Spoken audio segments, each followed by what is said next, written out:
How's it going, everyone? It's me, Stateside here. And we've got a new little setup you can see here all around the base here. Obviously, right now it's all white, and we'll fill those in as the video goes along.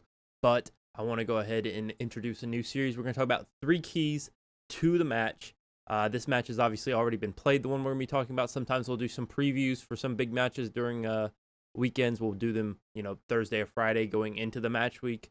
And then obviously we'll have outro type things with this, like reviews, if you will, keys to the match.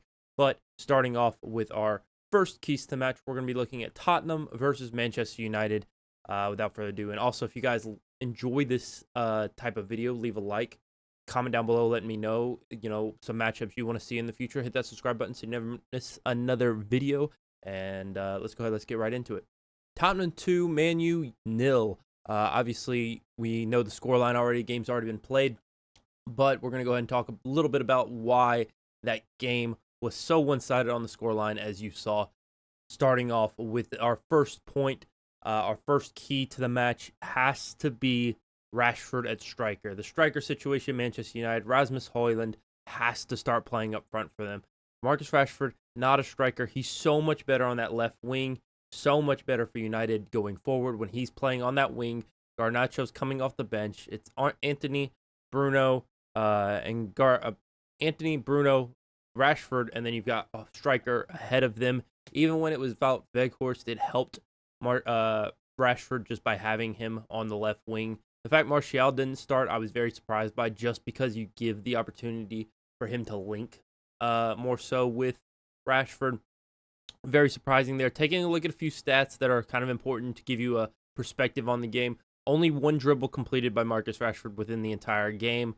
He had 34 touches, which is pretty decent for a striker to get. But 2 big chances missed. And, of course, as Roy Keane said, the team just looked overall very tired. I don't know what the situation there is at United. The players just don't look, especially later in that second half, they looked very sluggish, very slow, very just off the pace compared to Tottenham. Tottenham looked very well oiled, very in shape. They looked like they were in mid-season shape, obviously 2 games into the season.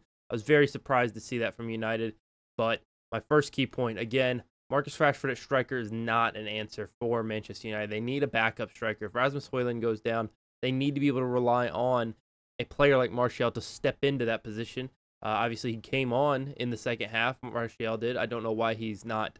If he's a striker, he needs to start at striker. And I think Højlund hopefully will be able to change that. Or not hopefully, for Arsenal's sake, I hope Højlund misses the Arsenal game so Rashford has to play up front and then he's not playing on that left wing. That would be great for us, obviously. But be much, very beneficial to us. But let's go ahead and let's get into point number 2. Point number 2 may be an obvious one. It's the matchup in the midfield of Sarr and Basuma versus Mount and Casemiro. I think that it was so heavily one-sided in that midfield battle. Taking a look at some of the stats just to give you an idea, Casemiro and Mason Mount had a combined 82 touches. Sarr and Basuma had a combined 120 touches. That's a completely different. That's extremely one-sided, and having that control in the midfield that Tottenham had was very influential in the game that they had. Obviously, Basuma had more tackles than Mount and Casemiro combined. He also won 9 out of 15 ground duels. Basuma was a defensive machine. Both Sarr and Basuma went 1 of 1 in their aerial duels. Both had an 86% pass accuracy, which both of those numbers were better than Casemiro and Mount. As for the side of Casemiro and Mount, both Casemiro and Mount were dribble passed twice. I think that Basuma was also dribble passed twice, but that's what happens kind of when he's playing that kind of their midfield is extremely pressing from what I saw from Tottenham. As going back to Tottenham's midfield, 8 shots between the 2 of them for the match, which is just kind of an insane number. I think Casemiro and Mount may have had 2 or 3 shots between the 2 of them. So even the Basuma, who didn't score the goal, Sarr did. Sarr had 6 shots on the day. Hit the woodwork once. I think 1 shot was blocked, 2 on target, and 2 off target is what I think it was. And I mean, and then finally got his goal to make things 1-0 early on in that matchup. I think that they definitely ran the midfield. I think Mount and Casemiro need some sort of support. I don't think that the two of them really are gelling together just yet. And anyways, let's go ahead and let's talk about the last thing. It's going to be the biggest thing going forward between these two teams and what really made the difference between Manchester United and Tottenham. So the last item we're going to talk about for our keys to this matchup and what really was the big deal in this review. The systems of Tottenham versus the systems of United have been a big deal for both of them already in this season. United didn't look good against Wolves, and they really didn't look great against Tottenham. They looked better against Tottenham, but still not good. I think in this matchup, taking a look at some of the things for United, it's looking more and more like Ole Gunnar Solskjaer, Manchester United. It just looks like very counterattacking, very absorbing, trying to absorb pressure. You end up conceding, and then you try in the second half. Obviously, this team lacks the energy that Ole Gunnar Solskjaer's team had. Very sluggish, very slow, but which isn't system-wise, but they can't work with the system. And I just don't think it's a great system for United right now. Obviously, it's won them a trophy, but do I think going forward it's something that they need? No, I do not. So that's why I'm going to kind of talk about that difference in systems.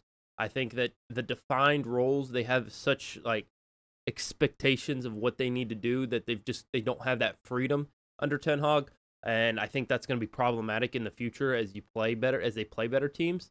I think that seeing, when they face Arsenal, when they face City, those defined roles and players not having freedom, it's going to cause it to be exploited, because when players is playing the same thing and not really doing anything different over the coming months, you're going to see Arsenal try to take advantage of it. You're going to see City try to take advantage of it. Poch is going to try to take advantage of it with his Chelsea squad. I think that's going to be very detrimental to United if they don't get some free flowing and some freedom in this team.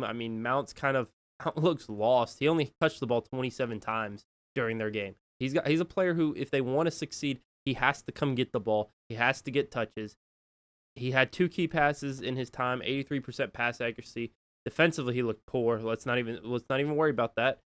But if they want him to get involved attackingly, like it seems like that's what they want, he has to have a more free position like Sarr had for Tottenham.